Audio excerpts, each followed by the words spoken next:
So yesterday I got a message from an old friend of mine in New York, Frankie, and he sent a picture of his 2010 Wrangler, and the thing is like underwater, it's submerged. They had these crazy floods up there. So he wanted to know if I thought it could be fixed. You know, can it be unelectronic? Because he knows now, right? He's no dummy. He knows this thing's electronic from one end to the other, and once it goes underwater, it's never going to be the same. And I hate to break the news to him. I was like, no, man. You know, that thing is over. It's done. He was like, and see, he's of the old mindset. The correct mindset, if you ask me, why can't you fix it? You know, why can't you just take all the electronics out? Why can't you just plug a different engine into it? You know, let's make it a small block Chevy and go. And it's just not that easy. The way modern cars are built, the way modern everything is built, the electronics and the technology is so interwoven with everything that you can't just put a distributor in it and go, right? It's a hard idea for him, you know, because he loves this truck, and that's what he explains. I love my truck. I want to keep my truck. And see, that's the difference now. That's the difference between the old and the new, right? You can love the old. Like, I'm doing this, you know, I've owned vehicles for over 45 years, and I have never once taken in a vehicle, a car, truck, or anything like that I adopted as my own, right? With the idea of, well, I'll just keep it for a couple of years and I'll sell it or I'll trade in.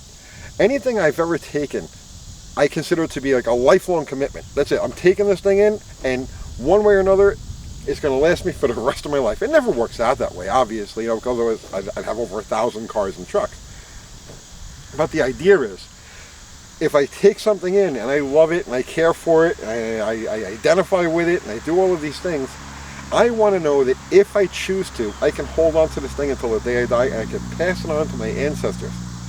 And you can't do that with anything new.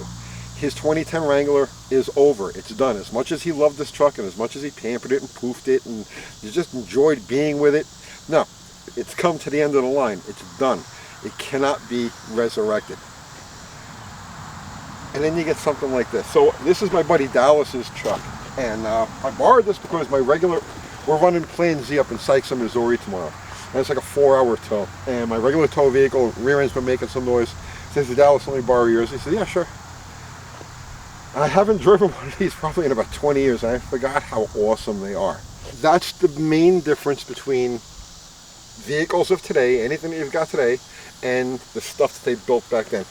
You take this basic platform, you can repower it any way you want to. You can put a modern engine in here, you can put an old engine in here, you can put a diesel engine in here, you can put anything you want. You could swap it out once a year, put something completely different. This thing goes underwater, you can drop this thing in and leave it at the bottom of a lake for a year, right? Drag it back out, dry everything out, change the fluids, you're good to go. She'll run, she'll be just fine. If you had to rewire this truck bumper to bumper and have everything work just exactly the way it did from the showroom floor, you can go buy one of them universal harnesses, like a painless harness, and in the weekend you could rewire this thing one end to the other. The versatility, the survivability of the older vehicles is why not only are they accelerating in value, but they're about, in my opinion now, they're about to skyrocket, because people with wealth, people with means, they want stuff that has lasting value. Traditionally, it's always been that way. And we talked about this before in this channel. In the old days, when there were, let's say, economic upsets, wealthy people would protect their assets with things like jewelry and art and, you know, items of historic significance. Well, the wealthy of today are looking to preserve some of that wealth with survivable vehicles, because they understand anything new today, no matter how beautiful, no matter how fancy it is, it's done. The first real hailstorm, the first time it's got to go underwater, the first time it faces real adversity, the first time things go haywire in the electronics, it's pooched. There's nothing left. There's nothing of any lasting value there. This can be rebuilt, reconfigured, modified. You can do and restored back to stock. You can do anything you want to it forever. So the value of these things is high. It's going higher, and as things get crazier as we go forward, they're going to skyrocket. I'm absolutely certain of that. And these were common back in New York. In New York, back in the 70s and the 80s, they had this thing about pickup trucks. You couldn't have a pickup truck within the city. You couldn't take a pickup truck on a parkway. There's all these crazy, nonsensical Nazi rules that they had in New York City pertaining to trucks. So these things were common as dirt. A Suburban. And for those who aren't familiar, like you don't really understand the difference between a Suburban and a truck. A Suburban is a pickup truck that they add a back half to. So it's still underneath the cap and all of this. It's a completely functional pickup truck. So if you lived in the suburbs and you were a workman, you were a carpenter or a plumber or whatever it is, and you needed a work truck, well, you got one of these, and then you could just park it in the driveway or drive it on any road you want to, and nobody would bother you. So that's the essence. That's the roots of the Suburban. That's what I call it, Suburban. Because you live in the suburbs, this is what you drive. It wasn't until right after this era. This one's like an '85. The last of these, I guess '87 was it? I'm not even sure of the years.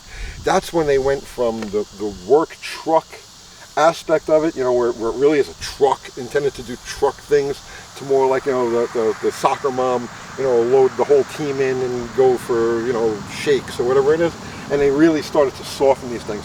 Until you get to today, like today's version of these things, and I'll give you an example, is like the new Grand Wagoneer, where we talked about that a couple of weeks ago. I looked at this truck. I love this truck. It's amazing. It's this beautiful look. It's got a Hemi in it, 460 horsepower.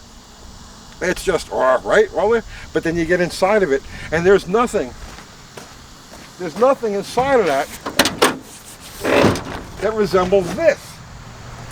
See, here's a usable truck, right? It doesn't have screens in all of the different seats. It doesn't have plug-in ports and all of these nonsensical things that are just going to bog this truck eternally down into the, it doesn't work, this doesn't work, or that doesn't work, or this screen is fuzzy. No, this is a true to its spirit, its nature truck.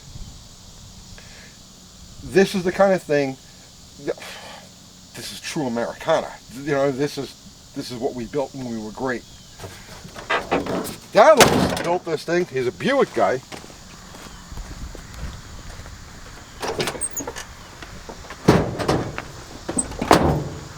So, will you expect to see a small block or a 454? Well, your first giveaway is the hood ornament, right? But we expect to see a bigger or small block Chevy sitting there. You got a 1971, I think he said this is. It's a 400.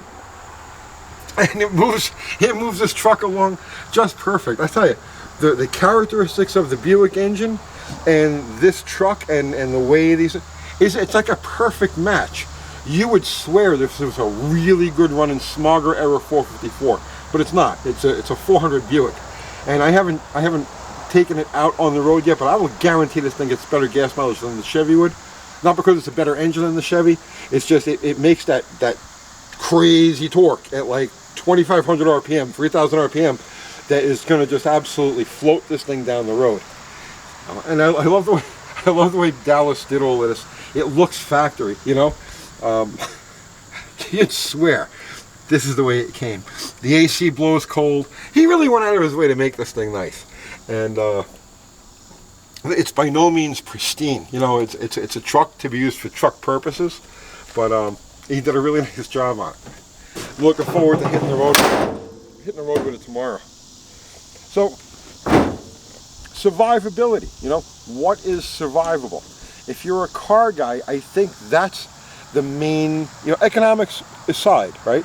I think that's the main thing. When you fall in love with a car, it's a part of your life. You go out of your way to keep it clean. You keep it, waxed, and you want to know that it's going to be able to stick it around. You don't want to be like Frankie, where your pride and joy, this thing that you love so much, is just going to get hauled off to the recycler, right? Because, well, it got wet. That's not a car. That's a car. I'll see you tomorrow.